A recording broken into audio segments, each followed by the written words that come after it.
우리는 인공지능에게 없는 인간미가 있다. 이것이 오늘 말씀의 주제입니다. 하나님 말씀 보기 전에 인간미 넘치는 CF 광고 하나를 보도록 하겠습니다.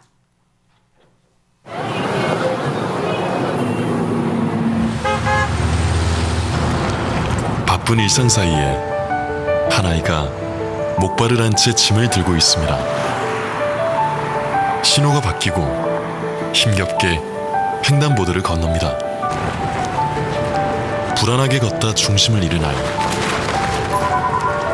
당신은 이 아이를 돕겠습니까?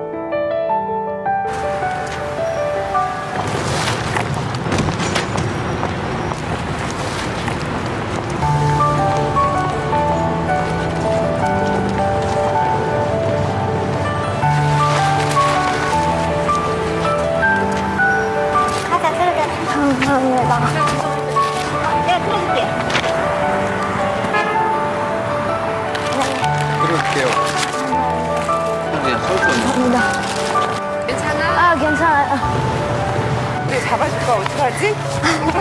괜찮아? 네. 어디 갔어? 어느 누구도 아이를 지나치지 않았습니다. 우리에게는 남의 아픔을 안타까워하고 돕는 마음, 컴패션이 있기 때문입니다.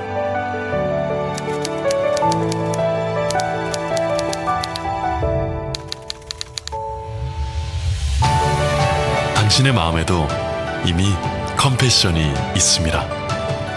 60여 년 전 한 사람의 마음에서 시작된 컴패션은 10만 명 이상의 한국 어린이들을 사랑으로 양육했고, 이제는 전 세계 어린이들에게 사랑의 빚을 갚고 있습니다. 지금도 우리의 컴패션을 기다리는 많은 어린이들이 있습니다. 이제 당신의 컴패션을 보여주세요. 컴패션. 일부 예배를 마치고 일부 예배 때도 이 광고 영상을 봤는데, 오늘 아침 2부 예배 드리는데 보니까 우리 김수자 권사님이 윤혜원 권사님 손을 꼭 잡고 오는 걸 봤습니다. 야, 하나님이 이렇게 똑같은 모습을 보여줬구나. 우리 교회 박현우 집사님이 CEO로 섬기고 있는 이노레드의 인간미 넘치는 광고였습니다. 광고는 현대 기술, 과학 기술, 영상 기술의 총 집약체이고, 현대인들이 무슨 생각을 하고 사회적 양태가 무엇인가를 보여주는 귀한 자료입니다. 그래서 옛날에 뭐 어떻게 살았는가, 그걸 보기 위해서는 옛날 CF를 보면 합니다. 그만큼 최첨단의 기술과 마음이 녹아있는 것이 CF인데, 4차 산업혁명 시대 첨단 사회 속에서도 우리를 감동 주는 것은 역시 따뜻한 인간미입니다. 인간다움이 우리에게 느껴질 때 감동이 있습니다. 그래서 이 인간미는 지금 첨단 사회에 우리 모두에게 꼭 필요한 우리의 모습이자 한 개인에게는 매력이자 능력이 됩니다. 잘 아십시오. 인간미가 있다는 건 그 사람에게 능력을 의미합니다. 어느 집사님을 이렇게 여러 루트를 통해서 소개를 해주는데, 그랬을 때 그 의뢰를 받은 분이 우리 집사님에 대해서 이야기를 하면서 전문성 물론 얘기하죠. 그분 참 뛰어난 전문성이 있다. 그런데 또 똑같이 얘기하는 게 있습니다. 그분이 참 친절하고 신앙이 있다. 그 얘기를 해요. 그것은 능력입니다. 전문성만 있다? 지금 시대에 통하지 않습니다. 따뜻함이 있느냐, 친절함이 있느냐, 인간미가 있느냐, 그리고 신앙이 있느냐. 저 사람 신앙이 있고 따뜻함이 있기 때문에 맡길 수 있다. 이런 이야기를 할 때 얼마나 마음이 좋았는지 모릅니다. 그게 지성, 영성, 감성이 조화를 이룬 그러한 아름다운 조화로운 전인적인 신앙, 오늘 그 말씀을 나누려고 합니다. 우리는 인공지능에게 없는 인간미가 있습니다. 이것이 지금 얼마나 필요한지 모릅니다. 이 주제를 알기 위해 첫 번째 주제는 예수님은 인간미가 넘쳤다라는 것입니다. 불완전한 우리가 완전한 하나님을 사랑하고 바라본다라는 것은 매우 힘든 일로 여겨질 경우가 있습니다. 유행가 가사 한 구절처럼 가까이 하기에 너무 먼 당신 같습니다. 왜냐하면 내가 나를 알거든요. 내가 얼마나 부족하고 불완전한지. 그런데 우리가 바라보는 하나님은 너무나 완벽해요. 그 완벽이 도를 지나쳐서 무섭고 징벌하고 화를 내고 그리고 우리의 죄에 대해서 어김없이 갚아주는 하나님이 아닌가. 이것 때문에 하나님을 멀리할 수도 있습니다. 그러나 그렇지 않습니다. 우리 하나님은 자비와 연민, 용서, 공감, 긍휼, 사랑이 그토록 넘쳐납니다. 그것을 실감하기 위해서 하나님이 직접 이 땅에 오셨습니다. 그게 바로 예수님이십니다. 예수님의 삶을 보면 하나님이 얼마나 따뜻한 존재인가를 알 수 있습니다. 예수님의 삶은 한마디로 정말 철철 넘치는 인간미의 모습이었습니다. 복음서 전반에 나타난 예수님의 삶과 언행을 살펴볼 때 예수님의 얼굴은 절대 목이 뻣뻣하다거나 교만하다거나 어깨에 힘이 잔뜩 들어간 그런 예수님이 아니었습니다. 너무나 편안한 분이었습니다. 그리고 그분 주변에는 그래서 죄인들과 세리들이 붐비고 넘쳐났습니다. 그분이 얼마나 소탈했는가 하면 가는 곳마다 아이들이 졸졸 따라다녔습니다. 또한 예수님은 당대의 지도자처럼 어려운 말을 하지 않았습니다. 예수님의 말씀이 얼마나 쉽고 재미있고 감동적이었는지 예수님이 강의와 설교를 시작하면은 수만 명의 사람이 움집해서 그의 말씀에 귀를 기울이며 그렇도록 좋아할 수가 없었습니다. 공생의 내내 기간 동안에 우리 예수님 얼굴이 어땠을까? 우리는 그것을 유추하고 생각해내기 어렵지 않습니다. 우리와 똑같은 얼굴이었습니다. 이사야 선지자의 표현에 의하면 예수님은 고운 모양도 풍채도 또한 흠모할 만한 것도 없다고 하였습니다. 영화에서 나오는 예수님처럼 키도 크고 머리도 길고 머리도 맨날 샴푸를 했는지 막 빛이 나고 이마도 넓고 눈도 어떻게 이렇게 완벽하게 생겼는지 아마 그런 분이 아니었을 가능성이 많습니다. 왜냐하면 예수님이 겟세마네 동산에서 기도하고 내려오실 때 가룟 유다가 예수를 팔려고 할 때 로마 병정에게 저분이 예수요 라는 것을 내가 가서 그분에게 키스를 하겠습니다. 그래서 알아보십시오라고 했어요. 영화에서 나오는 예수님 같이 완전히 완벽한 모습이었다고 하면은 누가 봐도 알 거예요. 멀리서 봐도 저분이 예수님이구나. 예수님 그렇지 않았습니다.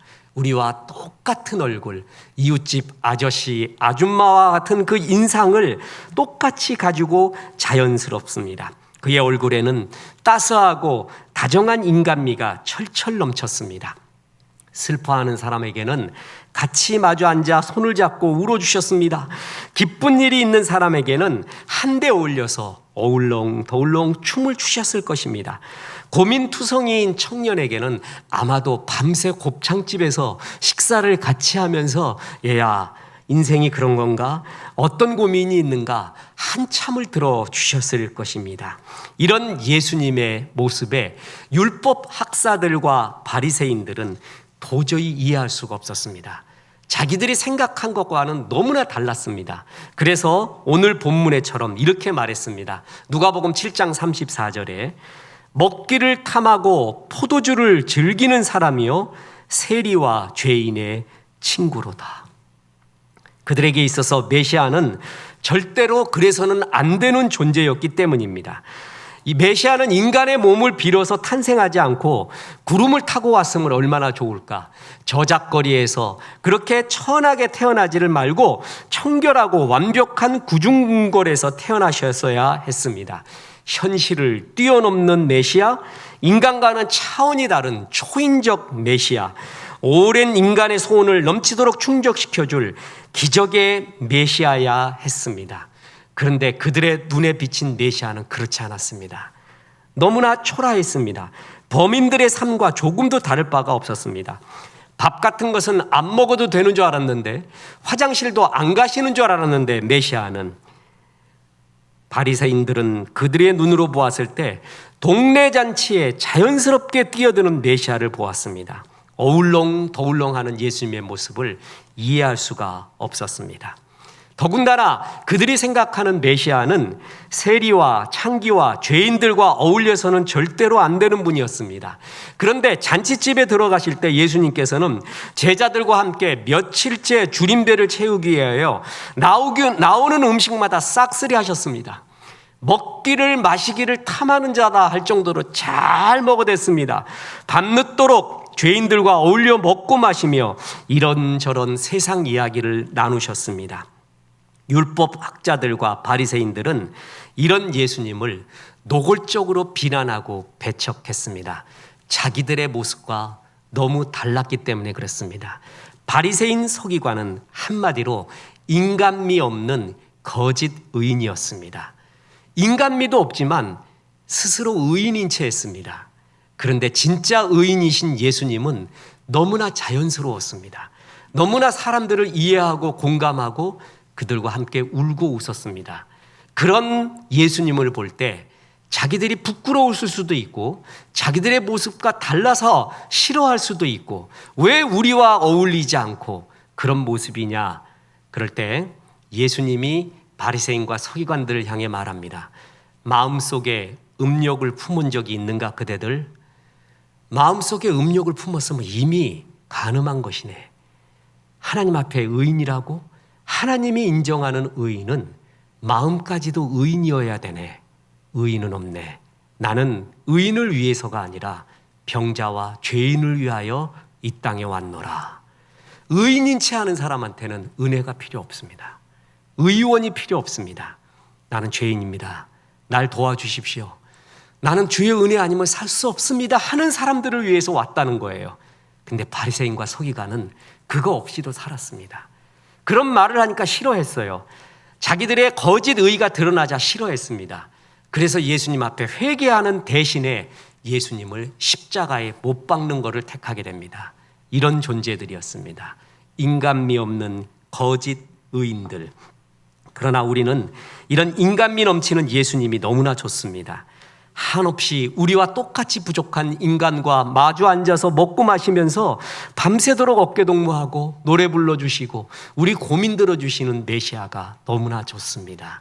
이런 따뜻한 인간미 가지고 있는 메시아의 모습은요, 병을 고칠 때 참 나옵니다.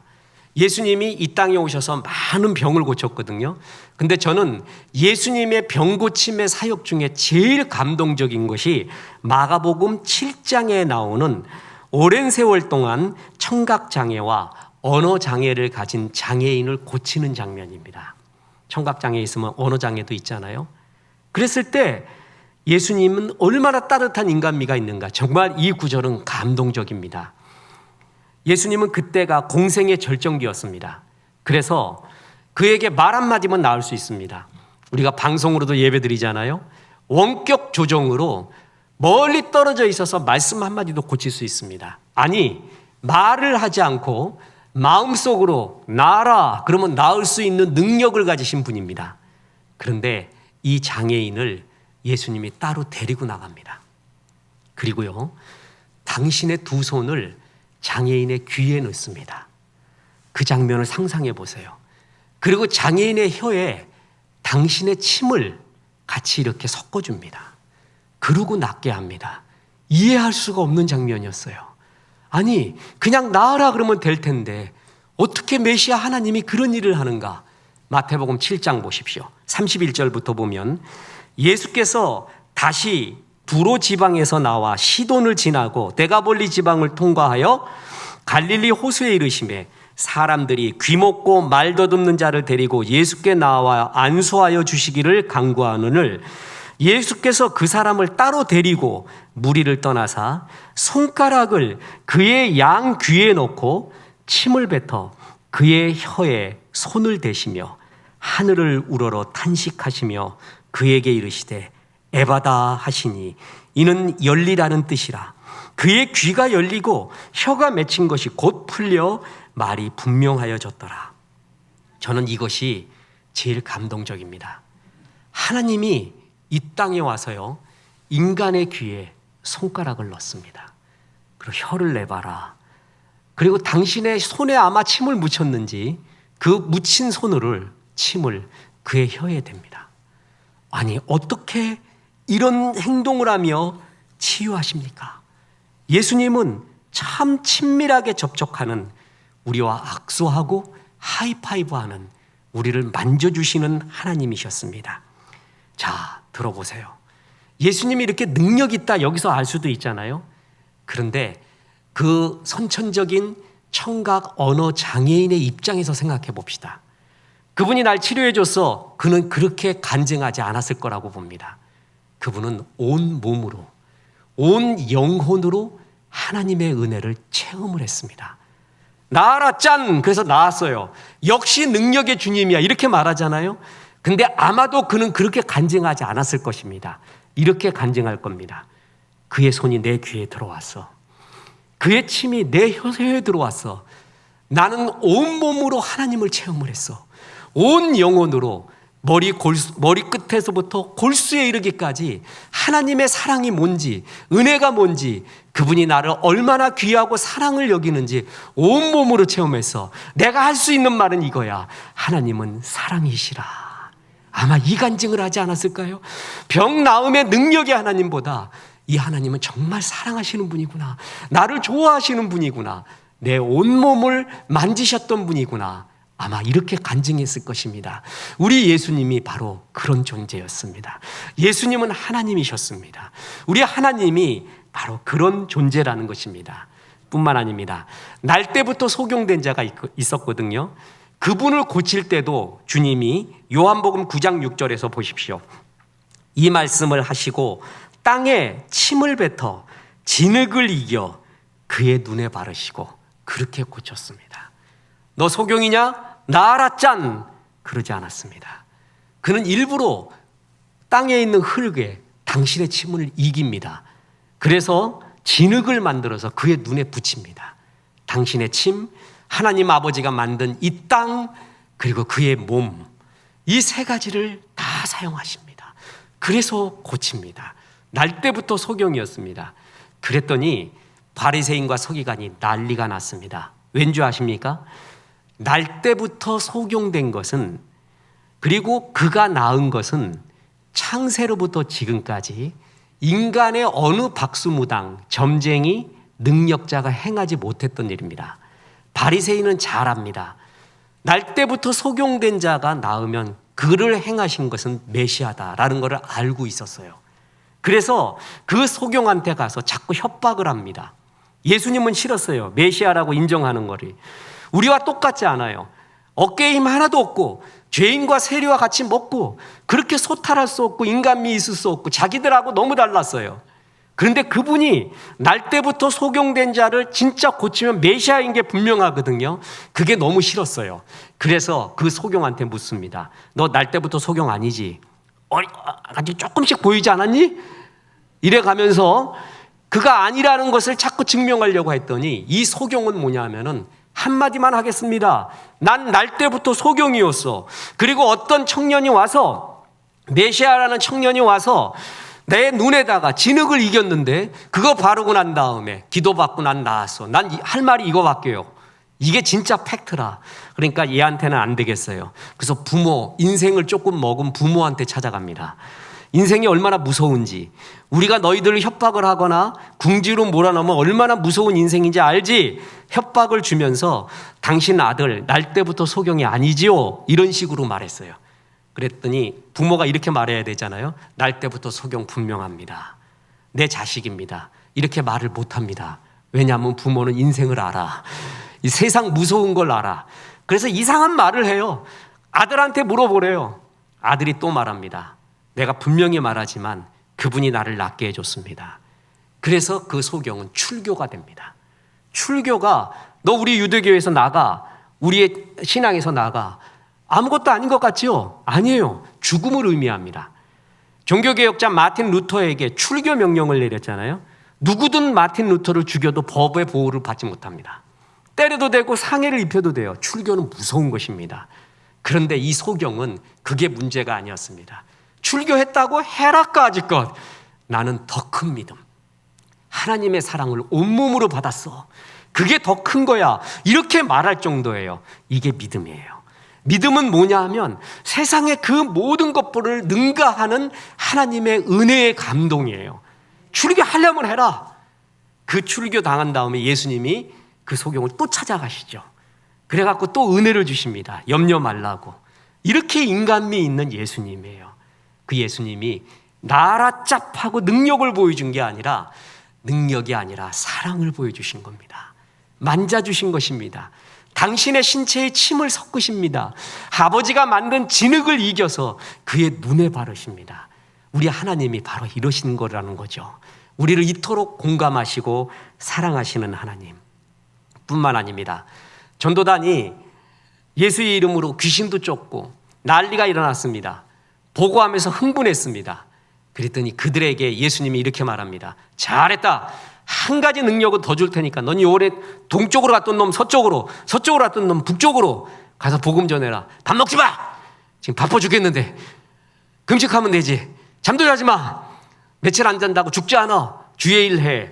이렇게 말하지 않으셨다는 거죠. 마가복음 6장 30절.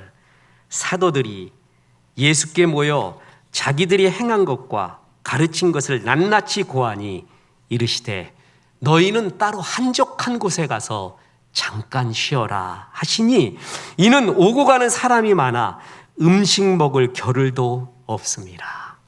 밥도 못 먹었구나. 아그들아 밥 먹어라. 조금 쉬어라.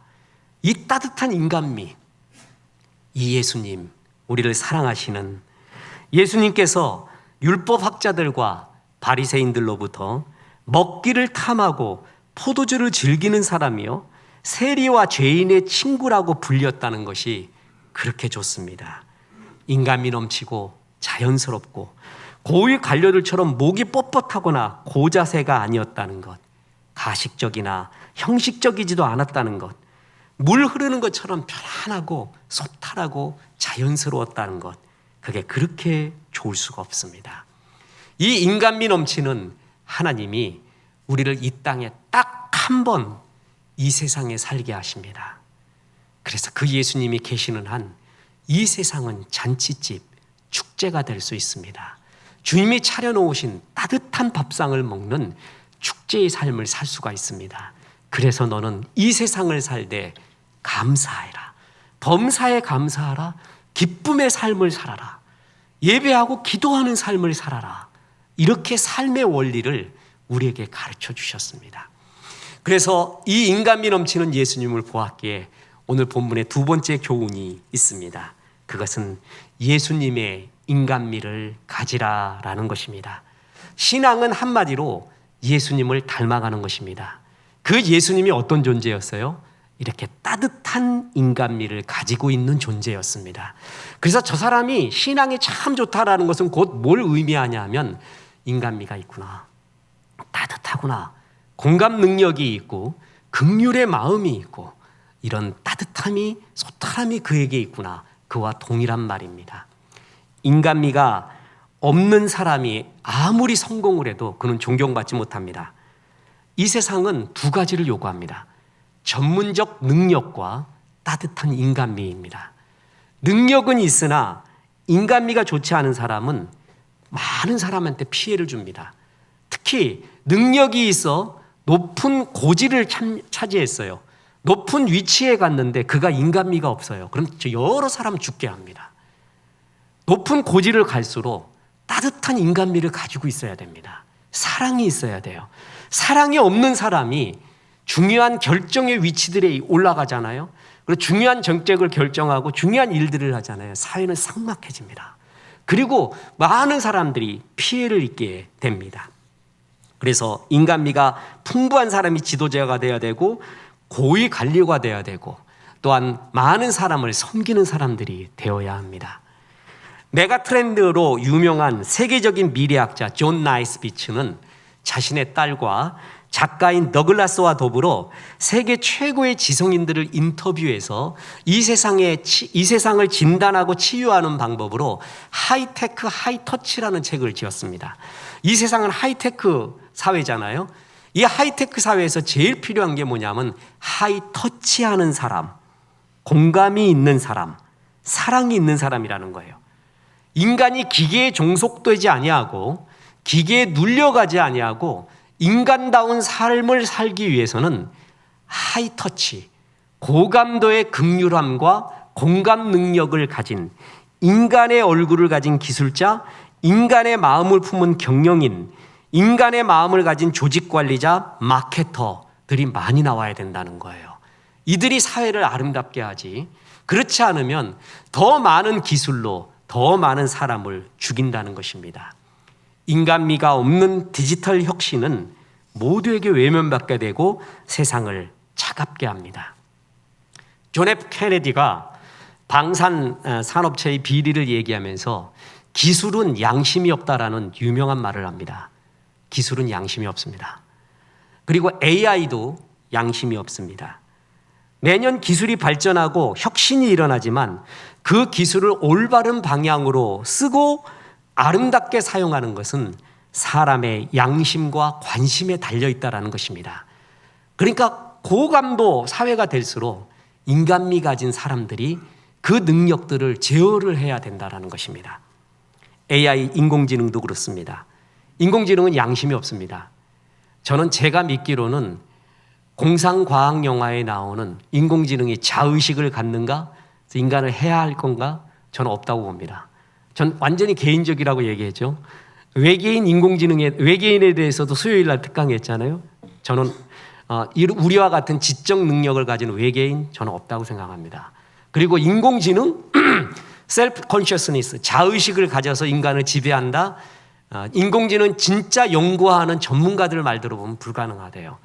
다만 인공지능이 자의식을 갖고 있는 것처럼 인간이 보일 뿐이지, 그렇게 느낄 뿐이지 자의식은 가질 수 없다. 그러나 인공지능은 무궁무진한 힘을 갖고 있습니다. 그거를 사용하는 사람, 만들고 활용하는 사람이 비양심적이고 그 사람이 비도덕적이고 인간미가 없다면 그 막강한 능력에 휘둘리는 사람들은 다 죽게 되어 있습니다. 그런데 이 인공지능은 4차 산업혁명의 핵심인데요. 너무나 많은 분야에 이미 들어왔습니다. 초기 단계지만 AI가 재판하는 경우도 있고요. 면접도 합니다. 이미 회사에서는 신입사원 채용과 인사제도에 AI를 활용하고 있습니다. 사람에 대한 신용평가도 AI가 하고 있고 외국의 어떤 경우는 비자를 줄지 말지도 AI가 평가합니다. AI가 사람들의 행정적인 결정, 개인 및 공동체에 달려갈 길을 결정하는 데 참여할 정도, 이 정도 사회가 지금 되어가고 우리 기성세대는 모르지만 우리의 어린아이 또 우리의 지금 청년들은 이 인공지능의 막강함을 피부로 느낄 겁니다. 특히 취업할 때요. 지금 취업할 때 인공지능 면접 굉장히 많은 회사에서 하잖아요. 인공지능한테 잘 보이는 법.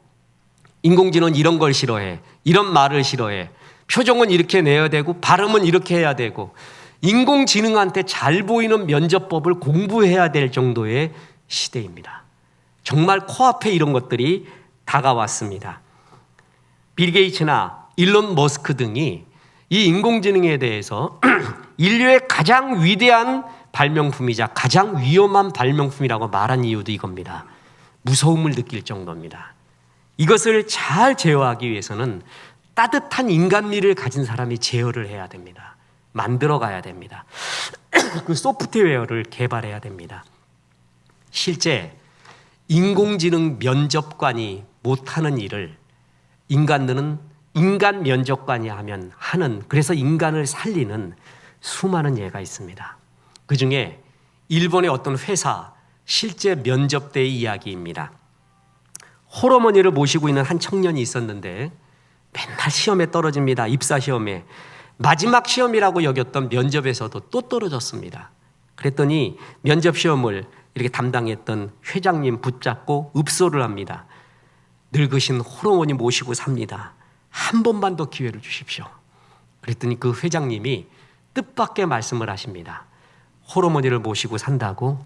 그러면 오늘 가서 어머니의 발을 씻겨드리고 내일 다시 찾아오게나 그랬습니다.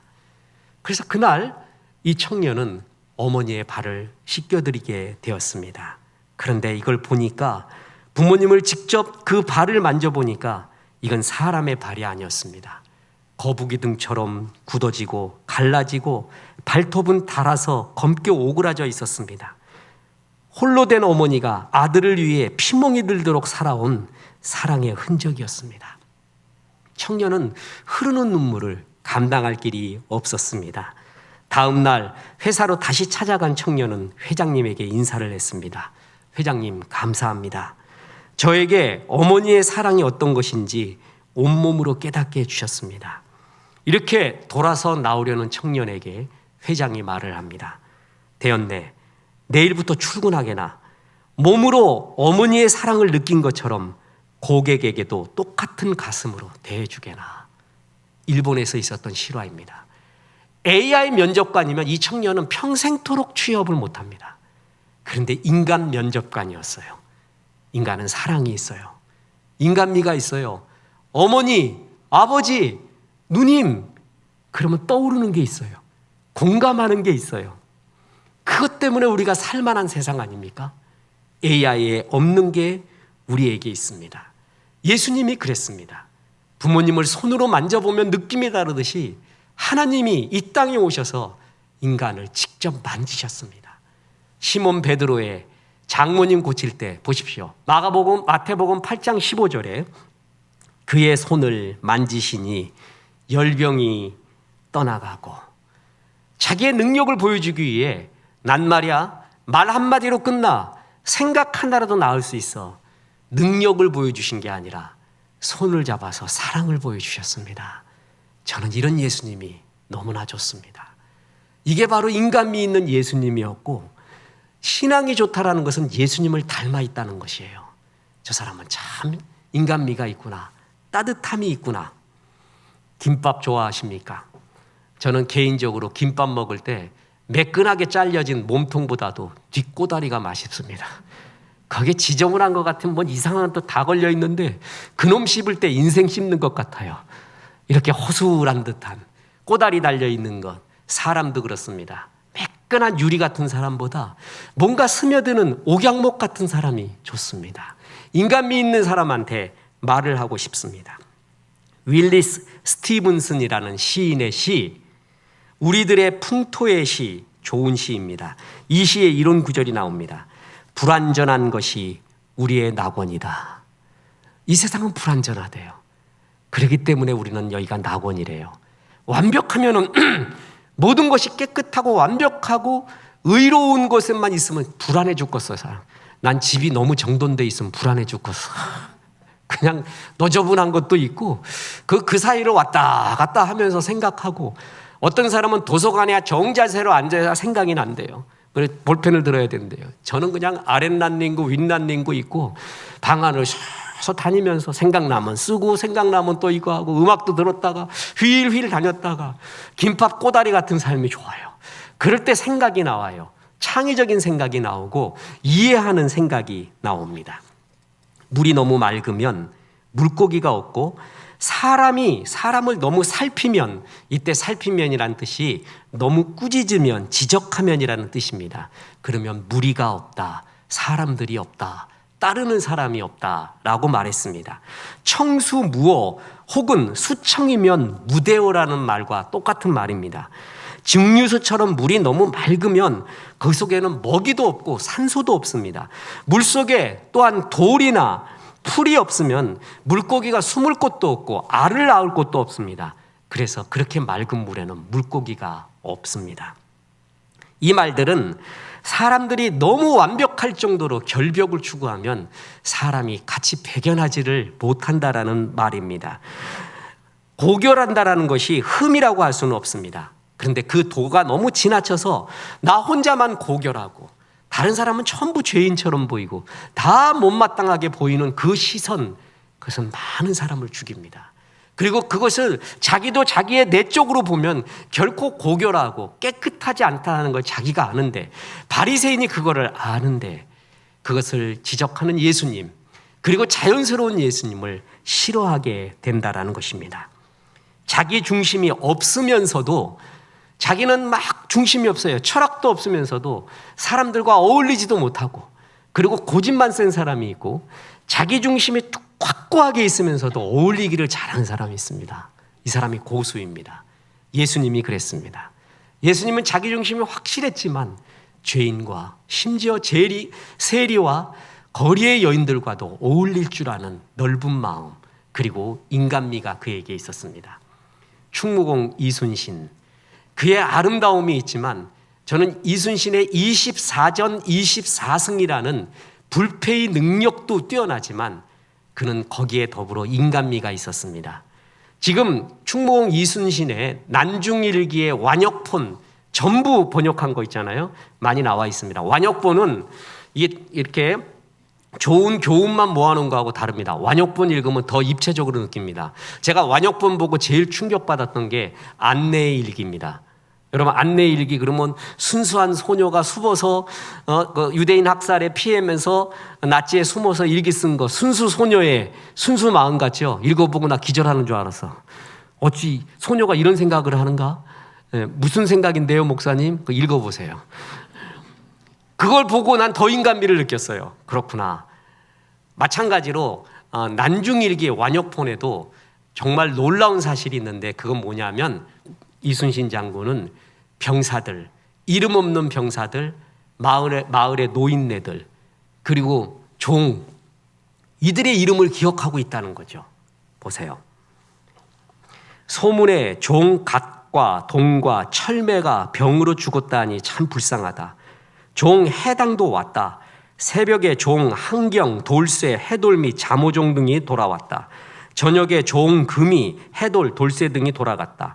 양정원도 같이 돌아갔다. 저녁부터 비바람이 크게 일어 밤새도록 그치지 않았는데 어떻게 돌아갔는지 모르겠다. 종의 이름. 이 사람 누군지 아무도 모릅니다. 무슨 역할을 했는지. 근데 2022년도 8월달 강남 비전교회 예배 때 이들의 이름이 선포되면서 이들은 기억되고 있습니다. 이순신이 그를 기억하고 있었습니다. 그 인간미, 종의 이름, 마을의 노인네의 이름, 병사들의 일반 이름, 그거를 난중일기에 기록할 줄 알았던 그 인간미. 바울이 그랬습니다. 바울은 거의 완벽한 사람 같았지만 그는 말기로 갈수록 그는 참 인간미 넘치는 사역을 많이 합니다. 특히 바울 서신의 마지막 부분에 보면 수많은 동역자들의 이름 지겹도록 나와요. 난 읽기 싫어 죽겠는데 바울은 말해요. 이들에게 문안하라. 이들에게 문안하라. 난 문안하기 싫단 말이에요. 누군지도 몰라서. 근데 계속 바울 서신의 마지막 부분에 그게 나와요.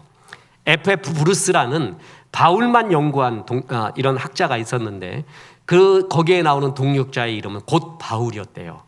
그만큼 귀중한 사역을 했던 사람이고 바울은 이들을 좋아했고 이들과 함께 했대요. 동역자, 같이 가는 사람이 있다는 것, 여러분 능력만 있어서 안 됩니다. 사명만 있어서 안 됩니다. 제가 선교사님들한테 꼭 하는 말이 있습니다. 선교의 사명 좋습니다. 능력 좋습니다. 인간미를 가져야 됩니다. 그래야 선교의 동역자가 붙습니다. 참 굉장히 중요한 얘기입니다. 그러면서 얘기를 해요. 따뜻한 인간미. 저 사람 선교사라기보다 참 좋은 나와 같은 인간이다. 느낄 때 동력을 하고 같이 하게 돼요. 근데 그냥 강해. 선교 사명만 있어. 능력만 있어. 그리고 어떤 정이 없어요. 그러면 아무리 귀한 사명 갖고 있어도 사람 붙지 않습니다. 바울은 사람이 붙어버렸어요. 갈수록. 그 이유가 뭐냐 하면은 그는 예수님의 인간미를 배워간 거예요. 그래서 로마서 보십시오. 로마서 15장 16장 1절에 보면 내가 갱그레아 교회의 일꾼으로 있는 우리 자매 베베를 너희에게 추천하노니 너희는 주 안에서 성도들의 합당한 예절로 그를 영접하고 무엇이든지 그에게 소용되는 바를 도와줄지니 이는 그가 여러 사람과 나의 보호자가 되었습니다. 바울한테는 보호자가 있었어요. 너희는 그리스도 예수 안에서 나의 동역자들인 브리스가와 아굴라에게 문안하라. 그들은 내 목숨을 위하여 자기 목까지도 내어놓나니 나뿐 아니라 이방의 모든 교회도 그들에게 감사하느니라. 자기 목숨까지 내어줄 사람도 있었대요. 또 저희 집에 있는 교회에게도 문안하라. 내가 사랑하는 에베네도에게 문안하라. 그는 아시아에서 그리스도께서 처음 맺은 열매니라. 너희를 위하여 많이 수고한 마리아에게 문안하라. 내 친척이여 나와 함께 갇혔던 안드로니고와 유니아에게 문안하라. 그들은 사도들을 존중히 여기고 또한 나보다 먼저 그리스도 안에 있는 자라. 사도 존중히 여기는 자 있어. 감옥에 있을 때 같이 있는 자 있어. 존경하는 사람이야.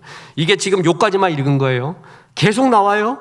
그리고 다른 서신에도 계속 나와요. 도대체 얼마나 많은지 모르겠어요. 예수님처럼 그는 따뜻함을 배워가기 시작했습니다. 바로 이것이 신앙입니다. 매력이란 인간미입니다. 인간미란 슬플 때 같이 슬퍼할 줄 알고 웃을 때 같이 웃어줄 줄 아는 능력입니다. 그래서 하나님은 때때로 성도들에게 고난을 허락하시는 이유가 바로 고난을 잘 통과한 사람이 인간미가 있습니다. 그 사람과 이야기하면 막 눈물이 납니다. 논리적이고 지혜로운 말은 아닌데 고난을 통과한 그의 말, 그 따뜻한 벅차오르는 말을 들으면 내 속에 메말랐던 것이 녹아져요. 그리고 같이 눈물이 나요. 그게 그 사람이 갖고 있는 영적인 능력이라는 것입니다. 공감의 능력, 그리고 사랑의 능력이 그에게서 느껴진다라는 것입니다. 똑같은 찬양을 해도 밋밋하고 그리고 졸리게 부르는 사람이 있는가 하면 고난을 아름답게 통과한 사람 보면 찬양 속에서 벅참이 터져 나옵니다. 그런 사람 옆에 있고 싶습니다. 고난을 잘 통과한 사람이 인간미 있는 이런 감성과 이런 동정, 공감의 영적인 능력이 그에게 있어요. 그래서 메마른 사람이 그를 만나면 그렇게 같이 감동을 받아요. 여러분, 우리가 반려동물을 기르는 이유 있잖아요. 우리 댕댕이들, 강아지 보세요. 아버지가 실패하고 왔어. 그리고 뭐 실수도 했어요. 잘못했어요. 그래도 애는 좋아해. 이것이 그냥 좋대. 우리 주인 좋대. 꼬리 흔들어요. 걔한테 감동이 있는 거예요. 감동. 그놈한테 갖고 있는 감동의 열정, 나를 좋아하는 열정이 그렇게 좋은 거거든요. 사람은 감동이 있는 사람 옆에 있으면 그렇게 좋아요. 그 감동이 바로 인간미입니다. 그 따뜻함입니다. 그것은 다시 말하지만 성격이 아니라 예수님을 닮는 것이고 현대사회의 개인의 능력이 됩니다. 다시 말합니다. 어떤 집사님을 소개하는데 그분 전문성에 대해 얘기를 많이 들었대요. 그런데 그것만 얘기하는 게 아니라 그 사람 참 친절하고 사람 좋더라. 그리고 신앙이 좋더라 그래요. 나 그 얘기가 너무 좋아요. 신앙 좋으니까 신앙 좋은 일 맞는 거죠. 신앙에 관련된 일 맞는 거예요. 신앙이 좋고 사람 참 친절하더라. 인간미 있다는 거예요. 그게 그 사람의 능력이기도 해요. 특히 첨단 사회로 갈수록 이 능력은 굉장히 중요합니다. 모두를 살리게 합니다. 신앙이란 예수님을 닮아가는 것입니다. 예수님은 인간미가 가득했습니다. 지금 시대에 인공지능이 최첨단 기술이 없는 인간 고유의 몇 개 남지 않는 최고의 능력이 있다면 바로 인간미입니다. 그리고 이건 죽지 않습니다.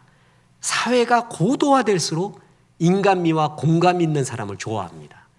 또 하나의 능력이 이것입니다. 인공지능에게는 없는 인간미가 우리에게 있습니다.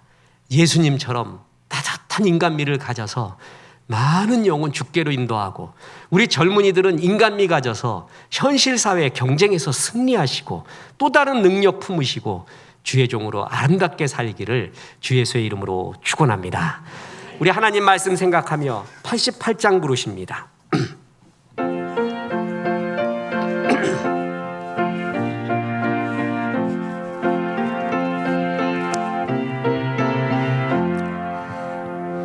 내 진정 사모하는 친구가 되신 구주 예수님은 아름다워라. 산 밑에 백합화요 빛나는 새벽별 주님 영원할 길 아주 없도다. 내 마음이 아플 적에 나 외로울 때 좋은 친구라. 주는 저 산 밑에 백합 빛나는 새벽별 이 땅 위에 비길 것이 없도. 내 맘의 모든 염려, 내 맘의 모든 염려, 이 세상 고락도 주님 항상 같이 하여 주시고, 시험을 당할 때에 악마에게 즉시 물리치사 나를 지키네. 온 세상 날 버려도 주 예수 안 버려 끝까지 나를 돌아보시니. 주는 저 산 밑에 백합 빛나는 새벽별 이 땅 위에 비길 것이 없도다. 이제는 우리 구주 예수 그리스도의 은혜와 하나님의 크신 사랑과 성령님 예수님의 사랑 공감 인간미를 배우라 말씀하심이 이 말씀에 아멘 하며 사랑의 종으로 살아갈 것을 기도한 성도들에게 함께 하셔서 이제부터 끝날까지 크신 영광 받으시옵기를 우리 구주 예수 그리스도 이름으로 축원하옵나이다. 아멘.